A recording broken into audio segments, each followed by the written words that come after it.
It's gonna go right on there. That's right. Two boys can be a handful, but Holly Dunn You're upside down. isn't complaining. Every day is a blessing. Kiss? Because this day and the many before it are the exception. She's the sole survivor of a horror going back to the 80s and 90s. The students at Kentucky's 1997, the year of Puff Daddy and Mace. When Biggie was, well, big. Holly I wasn't out dancing. preferred music less mainstream. I loved Ben Folds 5 and Bare Naked Ladies. 1997 was supposed to be a good year, I was in this new relationship. full of good times as a junior at the University of Kentucky. I just had a lot to look forward to. I was going to do really well in school that year. A new year and a new boyfriend. He just was kind to everyone. An unforgettable smile. Chris Meyer's introduction at a college bar was unique as well. Chris, showed me his toes and said, look, we have the same toes. I had on silver toenail polish and so did he. It was exciting, kids giddy while getting to know each other. But at the same time, a sinister character was moving in. Riding the rails through Kentucky.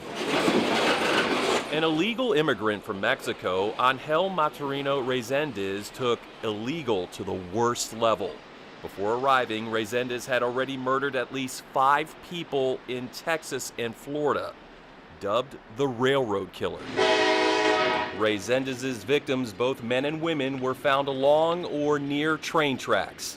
He often beat his victims to death, several times raping the women. It was a Thursday night. August 28th, Chris picked up Holly to go to a party near campus on Suburban Court. I only knew maybe a couple of people at this party. Sensing Holly wasn't having fun, Chris asked her to take a walk. The idea to go by the tracks was his idea. It was dark, with ironically hardly any light coming from the GE light bulb plant to the left. They thought they were alone. We got up to head back to the party. But lurking in the shadows was a serial killer, and he approached. It really felt like he was just asking if we had money, that he just wanted to, be a beggar that you would meet on the side of the street, that he was asking for some money. Reséndez was a small guy. He was 5'6", I think. A foot smaller than Chris, but he had a weapon, Holly says she didn't see. Chris saw it. I was kind of in my head thinking, why is Chris doing what he's asking him to do? Because he asked him to get down to go through Chris's backpack. Cooperative became submissive as Reséndez tied Chris's hands behind his back with his backpack straps and his feet with other straps. Reséndez used Holly's belt to bind her. I got my hands untied. I held onto my belt behind my back so it looked like I was still tied up. And I was trying to get Chris's hands untied. I could not get his hands untied. I couldn't get my feet untied. They couldn't run, and even if she could, Holly wasn't leaving Chris's side. In the ditch, next to the tracks, face down in the weeds. The last thing he said to me was that everything's gonna be okay. Calming words, but words furthest from the truth. Soon, Reséndez revealed who he was. A monster. My mind doesn't really let me remember that very well. Holly could remember that Reséndez picked up a rock, a heavy one. I mean, it was a 52-pound rock. And moved over to Chris. And he basically just dropped the rock on his head.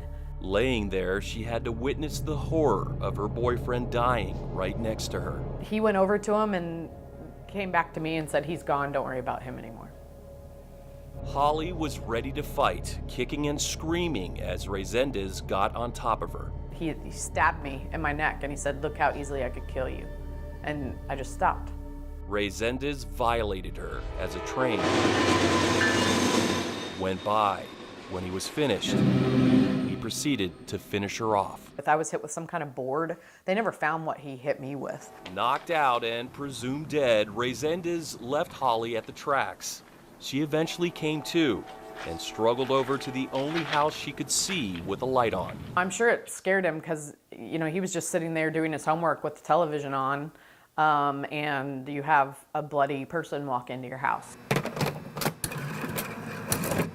Chad Gates says he called 911. Was shaken up, sharing his reaction with local media. She walked in, I was alarmed at first because I thought somebody might be coming after me. Holly suffered a broken jaw and eye socket, a stab wound, and deep gashes on her scalp. My hair was so red from blood that my dad thought that I had dyed my hair red. Holly was on a long road to recovery. Meanwhile, the railroad killer got away, despite the manhunt. It opens up inside. On and around the tracks in Louisville and the one the FBI U.S. photograph taken on June the 1st. headed up nationwide. When police finally tracked down the killer from the tracks in 1999, Resendez murdered at least 15 people. He was executed 7 years later. Oh my gosh, how are you? It's quite a story. Still today, I cry. One to write a book about. Thank you very much. Bless you, sweetie. And that's just what this sole survivor did. I have wanted to write a book for about 10 to 15 years. Holly's story is her journey before, But I have a really one-of-a-kind story. during, I know it's a hard story to read, and after the attack. and I want it to get into survivors' hands that need help in their healing. Printed and published. Theoretically, Holly can now let the book tell her story, And I can say, that's all in the book. since she's the only one to live to tell about it. Thank you. John Charlton, Bye. Okay, take care. WHS 11 News.